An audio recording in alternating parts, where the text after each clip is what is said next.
जय श्री राम। बहुत स्वागत है आपका आपके अपने बेहद खास कार्यक्रम में। मैं हूं आपके साथ आचार्य राज मिश्रा। बिना विलंब किए हुए बात करेंगे 4 तारीख को जो जन्मे जातक जातिका हैं, किस प्रकार रहता है उनका आचार, किस प्रकार रहता है उनका विचार, किस प्रकार होती है उनकी सोच और क्या करना चाहिए क्या नहीं करना चाहिए, इन सभी विषयों पर आज इस कार्यक्रम के माध्यम से हम आपसे चर्चा करेंगे, आपको जानकारी देंगे।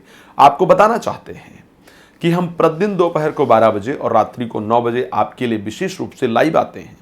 आप हमसे प्रतिदिन लाइव कार्यक्रम में जुड़ करके फोन के माध्यम से अपने हर एक प्रश्न का जो उत्तर है वो कार्यक्रम में प्राप्त कर सकते हैं। 4 तारीख को जो जन्मे हुए लोग होते हैं, मध्यम कद पाया जाता है। ठीक है, जो कद होता है 4 तारीख को जन्मे जातक जातिकाओं का मध्यम पाया जाता है। रंग हल्का सा बादामी होता है, ना तो बहुत गोरा होता है और ना ही बहुत काला रंग पाया जाता है, बादामी रंग पाया जाता है। आंखें बड़ी सुंदर होती है और हर कार्य करने के लिए महत्वाकांक्षी होते हैं। महत्वाकांक्षा बहुत ज़्यादा होती है, हर कार्य को बहुत तरीके से करते हैं।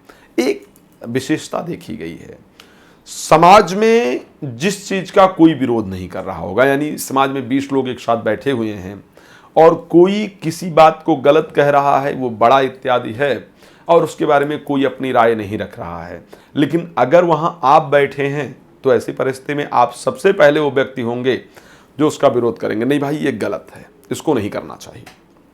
सबसे पहले आप वो व्यक्ति होते हैं जो कहीं ना कहीं उस बात का विरोध करते हैं। आपके साथ एक दो बहुत बड़ी प्रॉब्लम देखी गई है। प्रॉब्लम क्या देखी गई है? आप चाहे किसी के लिए जितना भी कर लीजिए, जितनी मेहनत कर लीजिए, लेकिन जैसे ही किसी का काम आपसे खत्म होगा, तोते की तरह वो मुंह आपसे मोड़ लेंगे। आपको कार्य का क्रेडिट कभी मिलता ही नहीं है। पता नहीं क्या परिस्थिति होती है आपके साथ कि आप जो काम करेंगे उसमें कोई छोटी सी गलती ही चाहे निकाल लिया जाए, सबको पता है कि जो आपने किया है वो दूसरे के लिए पॉसिबल नहीं है।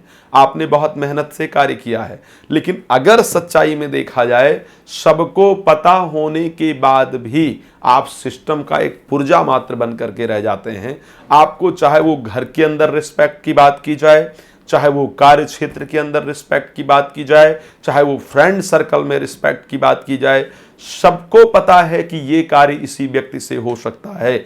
चाहे वो आप स्त्री हैं या पुरुष हैं, सबको पता है कि इसी लड़की से हो सकता है, इसी लड़के से हो सकता है, इसी व्यक्ति से हो सकता है, इसके बजाय ये कार्य कोई नहीं कर सकता है। लेकिन कोई भी जब तक कार्य है तब तक आपके साथ बड़े सम्मान से पेश आएंगे और कार्य हो जाने के बाद तोते की तरह लोग आपसे आंखें बदल लेंगे।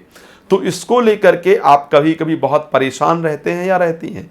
कई बार मन में इवन ये विचार तक आता है कि मैं इस संसार में जी ही क्यों रहा हूं, या मैं इस संसार में जी ही क्यों रही हूं, इतना करने के बाद लोगों के साथ, और फिर भी मुझे जो प्राप्त हुआ है वो कुछ भी नहीं प्राप्त हुआ है। मेरा अपना कोई नहीं है, मुझे कोई इमोशनल सपोर्ट करने वाला नहीं है। इस प्रकार की जो विचारधारा है वो कहीं नहीं 4 तारीख के को जो जिनका जन्म हुआ है, ऐसे जातक जातिकाओं को देखना पड़ता है। तो ये बड़ी पेनफुल होती है और इस पेन को लेकर के बड़े डिफरेंट टाइप के लोग होते हैं। आप साधारण नहीं हैं। आप किसी भी कार्य को शायद जो कर सकते हैं, वो कोई जो कार्य लोग महीनों में कर सकते हैं उसको आप 10 दिन में करके देते हैं या देती हैं, और बड़ा यूनिक करने के लिए कुछ माने जाते हैं। जो लोग 4 तारीख के हैं और जो लोग फिल्म इत्यादि को बनाते हैं, वो ऐसी सामाजिक फिल्में बनाते हैं, ऐसी यूनिक फिल्में बनाते हैं जिसकी हद नहीं है। अगर 4 तारीख को जन्मे जातक या जातिकाओं को लेकर के देखा जाए, और स्पेशली अगर मीडिया लाइन के अंतर्गत उनकी विचारधारा देखा जाए, तो पता है किस प्रकार की फिल्में बनाएंगे? कुछ डरावनी फिल्में बनाएंगे, कुछ हट करके डिफरेंट फिल्में बनाएंगे, कुछ ऐसी फिल्में बनाएंगे जो इमोशनलिटी से रिलेटेड बिल्कुल नहीं होगी। और फिल्में देखना या कार्य देखना भी आपको इसी प्रकार से अच्छा लगता है। जो आपका कार्य करने का तरीका होगा वो एक बिल्कुल डिफरेंट होगा, एक डिफरेंट समाज को दिखाने का प्रयास करते हैं। वो इमोशनल या रिश्तों वाली फिल्में इस पर कभी काम नहीं करेंगे, इमोशनल होने वाली फिल्मों पर कभी काम नहीं करेंगे।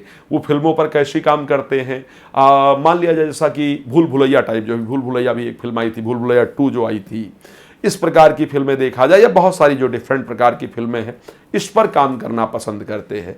वो कार्य क्षेत्र में भी बहुत हृदय से काम करना, दिल से काम करना पसंद नहीं करते हैं। ब्रेन को यूज करते हैं और ब्रेन से काम करते हैं, लेकिन फिर भी परेशानियों का सामना करना पड़ता है। खैर मैं बहुत और आगे नहीं जाऊंगा इसी विषय पर, नहीं तो फिर टाइम बहुत ज़्यादा लग जाएगा। कौन सा प्रोफेशन आपके लिए फ़ायदेमंद होता है?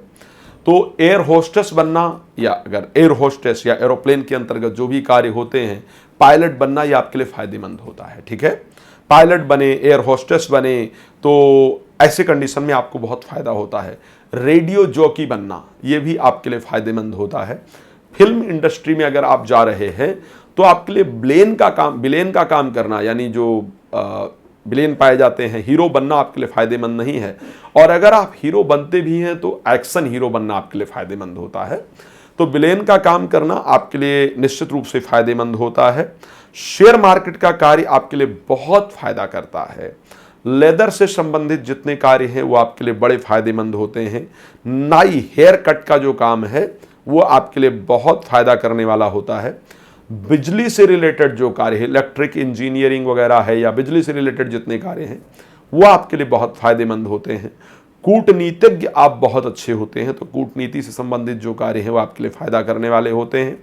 यात्रा से संबंधित कार्य, ट्रैवल एजेंसी या टूरिस्ट गाइड, ये यात्रा से संबंधित जितने कार्य हैं वो आपके लिए बहुत फ़ायदेमंद होते हैं। कहाँ पर ज़्यादा दिक्कत होने की संभावना होती है? फूड पॉइजनिंग होने की संभावना बहुत ज़्यादा होती है। डरावने स्वप्न इत्यादि से आप परेशान रहते हैं। पैर में प्रॉब्लम होने की संभावना बहुत ज़्यादा होती है। फेफड़े में प्रॉब्लम होने की संभावना बहुत ज़्यादा होती है। श्वास रोग से परेशान रहते हैं, हिचकी इत्यादि से परेशान रहते हैं। क्या करना चाहिए अगर दिक्कत हो? हर शनिवार को, माह में एक शनिवार को, नारियल लेकर के सर से 7 बार उल्टा घुमा करके किसी मंदिर इत्यादि में जाकर के पीपल के पेड़ के नीचे या राहु के सामने चढ़ाना चाहिए। सफ़ेद चंदन की जड़ और अष्टमुखी रुद्राक्ष सदैव धारण करके रखना चाहिए। अन्य जानकारी चाहिए, नंबर है, आप कॉल कर सकते हैं, बात कर सकते हैं। तो आज इस कार्यक्रम को विराम देते हैं। जय श्री राम, बहुत धन्यवाद।